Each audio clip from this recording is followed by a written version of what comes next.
ଆଜି ଆମେ ଆମ 10ମ କ୍ଲାସ୍ ସଂସ୍କୃତ ଗ୍ରାମାରର ନିଯନ୍ତ ଚାପ୍ଟରର ଅଭ୍ୟାସ ପ୍ରଶ୍ନପତ୍ର କରିବା। ତାହେଲେ 1 ନମ୍ବର ଦେଇଛି ଆମେ ଅନୁବାଦରେ କରିବା ପାଇଁ ହେଲା। ତାହେଲେ ମା ଝିଅକୁ ସେଜରେ ଶୁଆଉଛନ୍ତି, କ'ଣ ହବ? ମାତା କନ୍ୟାମ୍ ସଜାୟାମ୍ ସାୟୟତି। ତାପରେ ଖରେ ବାପ ପୁଅକୁ ଚନ୍ଦ୍ର ଦେଖାଇବେ, ପିତା ପୁତ୍ରମ୍ ଚନ୍ଦ୍ରମ୍ କ'ଣ ହବ ଏଇଟା ଦେଖାଇବୁ, ଆମେ କ'ଣ କହୁଛେ? ଦର୍ଶୟିଷ୍ୟତି। ତାପରେ ଗରେ ମୁଁ ତୁମ ଦ୍ୱାରା ଫୁଲ ଗୁଡ଼ିକ ତୋଳାଇବି, ଅହମ୍ ତୋୟା ପୁଷ୍ପାଣି ଚାୟୟିଷାମି। ତାପରେ ଘରେ ରମା ସୀମାକୁ ନିଦରୁ ଉଠାଉଛି, ଏଇଟା କ'ଣ ହବ? ରମା ସୀମାମ୍ ନିଦ୍ରାୟାଃ ଉତ୍ଥାପୟତି। ରେ ମାମୁଁ ଆମକୁ ଗପ ଶୁଣାଇଲେ, ମାତୁଳଃ ଅସ୍ମାନ୍ ଆଖ୍ୟାନମ୍ ଆଶ୍ରବୟତ୍। ତାପରେ ସେମାନେ ତୁମକୁ କାହିଁକି ଡକାଇଛନ୍ତି? ତେ ତ୍ୱାଂ କଥମ୍ ଆହ୍ୱୟନ୍ତି। 6 ବାପା ରାମଦବାର ବହି ଗୁଡ଼ିକ ରଖାଉଛନ୍ତି, ପିତା ରାମେଣ ପୁସ୍ତକାନି କ'ଣ ସ୍ଥାପୟତି। ତାପରେ ଜରେ ଗୁରୁମା ତୁମକୁ ସାହିତ୍ୟ ପଢ଼ାଇବା ଉଚିତ, କ'ଣ ହବ? ଶିକ୍ଷିକା ତ୍ୱାଂ ସାହିତ୍ୟମ୍ ପାଠୟେତ୍। ତାପରେ ଝରେ ତୁମକୁ କିଏ ଲୁଗା ପିନ୍ଧାଇଛି? ତ୍ୱାଂ କଃ ବସ୍ତ୍ରମ୍ ପରିଧାପୟତି। ତାପରେ ନ୍ୟ ଆଈ ନାତୁଣୀକି, ଏଇଟା ଆଈ ପିଲାମାନେ ଗାଧୋଇ ଦେବେ, କ'ଣ ହବ? ମାତା ମହି ନପ୍ତିମ୍ ସ୍ୱାପୟିଷତି। ଟରେ ଶିକ୍ଷକ ଛାତ୍ରମାନଙ୍କ ଦ୍ୱାରା ଉତ୍ତର କରାଉଛନ୍ତି, ଶିକ୍ଷକଃ ଛାତ୍ରୟ ଉତ୍ତରମ୍ କାରୟତି। ତାପରେ ନେକ୍ସଟ ଆମର ଠରେ କ'ଣ ହବ? ନର୍ତ୍ତକ ଲୋକମାନଙ୍କ ମନୋରଞ୍ଜନ, ନର୍ତ୍ତକ ଏଇଟା ପିଲା ନର୍ତ୍ତକ ଲୋକମାନଙ୍କର ମନୋରଞ୍ଜନ କରୁଛି, ନର୍ତ୍ତକଃ ଲୋକାନ୍ ରଞ୍ଜୟତି। ତାପରେ ଡରେ ସରକାର ଜନତାଙ୍କୁ ନିବେଦନ କରୁଛନ୍ତି, ସର୍ବକାରଃ ଜନେଭ୍ୟ ନିବେଦୟତି। ଡରେ ଗୋବିନ୍ଦ ମୂଲିଆ ଦ୍ୱାରା ଜିନିଷପତ୍ର ବୁହାଇଲା, କ'ଣ ହବ? ଗୋବିନ୍ଦଃ ସେବକେନ ବସ୍ତୁନି ବାହ୍ୟତି ସ୍ମ। ତାପରେ ଣରେ ବଡ଼ ଭଉଣୀ ସାନ ଭାଇକୁ ନିୟମ ସବୁ ବୁଝାଇ ଦେବା ଉଚିତ, ଅଗ୍ରଜା ଅନୁଜାୟ ନିୟମାନ୍ ବୋଧୟତ୍। ତାପରେ 2 ନମ୍ବର ଆମେ କରିବା, ଆମର କ'ଣ ଦେଇଛି? 2 ନମ୍ବର ଆମେ କ'ଣ କରିବା? ଅଧା ଲିଖିତ ପଦ ଗୁଡ଼ିକୁ ବ୍ୟବହାର କରି ସଂସ୍କୃତରେ ବାକ୍ୟ ଗଠନ କରିବା ହେଲା। ଫାଷ୍ଟ ଦେଇଛି କ'ଣ? ଅଧ୍ୟାପୟତି। ଅଧ୍ୟାପୟତି କ'ଣ ହବ ଆମର? ଅଧ୍ୟାପୟତି ଅଧ୍ୟାପକଃ। ତାପରେ ବିଷୟତେ ସର୍ପଃ ଜନାନ୍ ବିଷୟତେ, ରଜୟତି ରାଜା ବନେ ମୃଗାନ୍ ରଜୟତି। ତାପରେ ଦାପୟାମି ଅହମ୍ ତୁଭ୍ୟମ୍ ଧନମ୍ ଦାପୟାମି। ତାପରେ ଶ୍ରାବୟସି ତ୍ୱମ୍ କିମ୍ ଶ୍ରାବୟସି। ନେକ୍ସଟ ଆଜ୍ଞାପୟତ୍ ପ୍ରଧାନ ଶିକ୍ଷକଃ ମାମ୍ ଅଜ୍ଞାପୟତ୍। ତାପରେ କ୍ରନ୍ଦୟେତ୍ ସଃ ଶିଶୁମ୍ କନ୍ଦ୍ରୟେତ୍। ତାପରେ ଜାଗରୟତି ମାତା ପୁତ୍ରମ୍ ଜାଗରୟତି। ତାପରେ ଘାତୟତୁ ବ୍ୟାଧଃ ମୃଗାନ୍ ନ ଘାତୟତୁ। ତାପରେ ଆରୋଦୟତ୍ ଅଶ୍ୱ ମାମ୍ ଅରୋଦୟତ୍। ତାପରେ 3 ନମ୍ବର ଆମେ ଦେଖିବା, ସ୍ତମ୍ଭ ମେଳନ କରିବା ହେଲା। 3 ନମ୍ବର ହେଲା କୃମନ୍ ପ୍ରେରକ ଗ୍ରାହାୟ।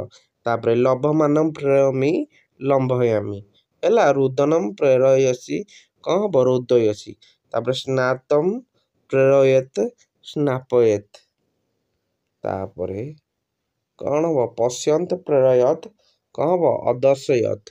କୁର୍ବନ୍ତ ପ୍ରେରୟସନ୍ତି କାରୟସନ୍ତି ହବ ହେଲା। ଆନ୍ସର ଗୁଡ଼ା ମୁଁ କରିଦେଇଛି। ଗାୟନ୍ତମ୍ ପ୍ରେରୟତୁ ଗାପୟତୁ। ତାପରେ ଚରନ୍ତମ୍ ପ୍ରେରୟସି ଚାରୟସି। ରମନ୍ତମ୍ ପ୍ରେରୟସାମି ରମୟିଷ୍ୟାମି। ତାପରେ ଜିଘ୍ରନ୍ତ ପ୍ରେରୟନ୍ତି, କ'ଣ ହବ? ଘ୍ରାପୟନ୍ତି। ତାପରେ 4 ନମ୍ବର ଆମକୁ କ'ଣ ଦେଇଛି?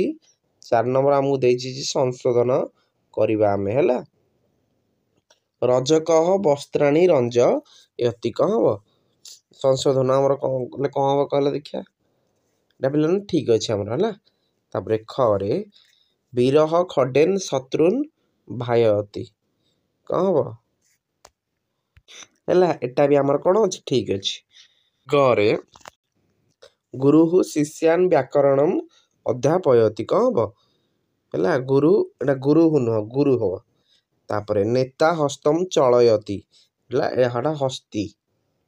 ତାପରେ ଓରେ ତ୍ୱମ୍ କେନ ଖାତିକାମ୍ ଅକ୍ରାପାୟ ହେଲା ଏଟା କ'ଣ ହବ ୱମ୍ କେନ ହେଲା। ତାପରେ ଶିଶୁଃ ସଂଖ୍ୟା ଗଣୟତୁ ହବ। ତାପରେ 6ରେ ଗୃହସ୍ପ ଶ୍ରମିକ ଏଟା ଶ୍ରମିକ ହବ ହେଲା। ତାପରେ ତ୍ୱମ୍ ମାମ୍ କଥମ୍ ହାସୟସି କ'ଣ ହବ ବମ୍ ମାମ୍ ହେଲା କଣମ୍ ହାସୟସି। ଝରେ ଗାୟକଃ ଛାତ୍ର କ'ଣ ଗାପୟତୁ କ'ଣ ହବ ଛାତ୍ରେଣ। ତାପରେ ଜନାଃ ମାର୍ଗେ ଦୁର୍ଘଟଣାମ୍ ଘଟୟନ୍ତି ବୁଝିଲା ଏଇଟା ଆମର ଜନଃ। ତାପରେ 5 ନମ୍ବର ହେଲା ନିଜନ୍ତ ରୂପ ଲେଖିବା ହେଲା, ଯେମିତି ପଠତିର ପାଠୟତି ସେମିତି ଏଇସବୁ ଶବ୍ଦର ନିଜନ୍ତ ରୂପ ସବୁ ତ ଲେଖା ହେଇଛି ହେଲା। ନିଜନ୍ତ ରୂପ ଏଥିରେ ଆନ୍ସର ଆମର ସବୁ ତ ଲେଖା ଅଛି। ତାପରେ 6 ନମ୍ବର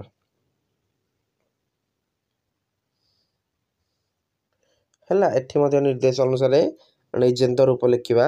କ'ଣ ଦେଇଛି ପ୍ରଥମଟା କ୍ରୁ ବିଧିଲିଙ୍ଗିମ୍ ଉତ୍ତମ ହେଲା ପୁରୁଷେକ ବଚନ କ'ଣ ହବ ଏଟା ଏକ ଇଏରେ କାରୟମ୍।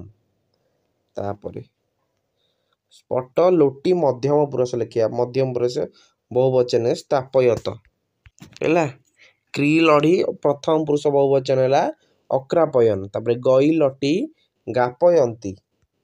ତାପରେ ଗ୍ରହ ହେଲା ଉତ୍ତମ ପୁରୁଷ ଦ୍ୱିବଚନ କ'ଣ ହବ ଗ୍ରାହ ଈଶାବହ। ତାପରେ ଛିଦ୍ ଲୁଟିର ଉତ୍ତମ ପୁରୁଷକ ବଚନେ ଛେଦୟିଷ୍ୟତି। ତାପରେ ଭୁଜ ଲୋଟି ପ୍ରଥମ ପୁରୁଷ ବହୁବଚନ ଭୋଜୟନ୍ତି। ତାପରେ 7 ନମ୍ବର ଆମର ଅର୍ଥଭେଦମ୍ କୁରୁତେ ଅର୍ଥଭେଦ କରିବା ହେଲା। ରଜୟତି ଅର୍ଥ ଶିକାର କରୁଛି, ରଞ୍ଜୟତି ଅର୍ଥ ରଙ୍ଗାଉଛି। ତାପରେ ଭୀଷୟତି ଅର୍ଥ ନିଜେ ଭୟର କାରଣ ହେଲା, ଭୀୟତି ଅନ୍ୟ ଦ୍ୱାରା ଡରାଉଛି। ତାପରେ ନିଶମୟତି ଶୁଣୁଛି, ନିଶାମୟତି ଦେଖୁଛି, ସାଧୟତି ଇହଲୋକ ପାଇଁ। ତାପରେ ସେଧୟତେ ପରଲୋକ ପାଇଁ ସାଧନ କରୁଛି, ଚଳୟତି ହଲାଉଛି। ତାପରେ ଚାଳୟତି କ'ଣ ହବ ଚଳାଉଛି। ତାପରେ 8 ନମ୍ବର ବନ୍ଧନୀ ମଧ୍ୟରେ ଆମେ କ'ଣ କରିବା ଶୁଦ୍ଧ ରୂପ ନିରୂପଣ କରିବା ବୁଝିହେଲା। ହେଲେ ଏଠି ଦେଖ ଦଦୟତି ମାନେ କ'ଣ ହବ ଧାନୟତି ଦାପୟତି ହବ ହେଲା। ଏଠି ମଧ୍ୟ ଗଛୟ ଗାମୟ ଗମୟ ହବ ସେଇଭଳିଆ। ପରେ ଏହାର କ'ଣ ହବ ଆର କାରୟସି ହବ ଏଇଟା। ତାପରେ ଏଠି ଶୁଦ୍ଧ ରୂପ ହେଲା ଆମର ଅକ୍ରାପୟତ ହବ ହେଲା। ତାପରେ ଆମର ଏଇଟା ହବ ପାଠୟାମି। ତାପରେ ଏଇଟା ଦର୍ଶୟେ ତାପରେ ଶ୍ରାବ ଇଷ୍ୟାମି ହେଲା। ସବୁତକ ଚାପ୍ଟର ସବୁତକ କୋଶ୍ଚିନ୍ ସରିଗଲା।